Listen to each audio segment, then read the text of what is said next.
একজন ফটোগ্রাফারের জন্য লাইট বিষয়টা বেশ important. Proper light and ambience একজন ফটোগ্রাফারের যে ক্রিয়েশন সেটাকে আরও ক্রিয়েটিভলি এনহান্স করে। টকিং অ্যাবাউট লাইটস, এই সিটি অফ লাইটস ঢাকার সবচেয়ে গ্রেসফুলি গ্লোয়িং প্লেস হচ্ছে গুলশান। এটা একটা হাব। এখানে অফিস যেমন আছে, দিন শেষে পিসফুলি একটু লেজার টাইমও পাস করা যায়। মার্কেট থেকে শুরু করে সুপার শপ, রেস্টুরেন্ট, রাস্তার মোড়ে খাবার দোকান, গুলশানে সব কিছুই আছে।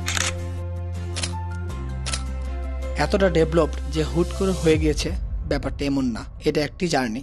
প্রথমে কমার্শিয়াল বিল্ডিং হলো, ধীরে ধীরে আর্ট অ্যান্ড ফ্যাশন হাউসগুলো এটাকে হাব হিসাবে দেখতে লাগলো। এখন এখানকার একটি নিজস্ব নাইট লাইফ আছে। আমি নিজেও as a photographer found night life pretty much interesting.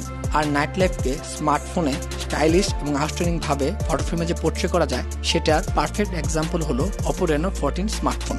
এর ultra clear low light photography ফিচারটি এর জন্য রাতের বেলা অল্প আলোতেও আপনার ক্যাপচার করা ছবি হয় অ্যাস্থেটিক ও পারফেক্ট, এবং এর হাইলাইট কন্ট্রোল ও ডাইনামিক রেঞ্জ অনেক প্রপার ছবি ক্যাপচার করতে সাহায্য করে। এছাড়া এর AI এডিটর 2.0 ফিচারটি আপনাকে হেল্প করে পছন্দ মতো ক্যাপচার করা ছবি কাস্টমাইজ এবং এডিট করতে। যদি কোনোভাবে ছবির অ্যাঙ্গেল ভুল হয় সেটা ফিক্স করতে আছে AI রিকম্পোজ। আমি জীবনটা যাপন না উদযাপন করতে পছন্দ করি, আর আমার celebrating companion Oppo Reno 14। Let's celebrate with Reno 14 series.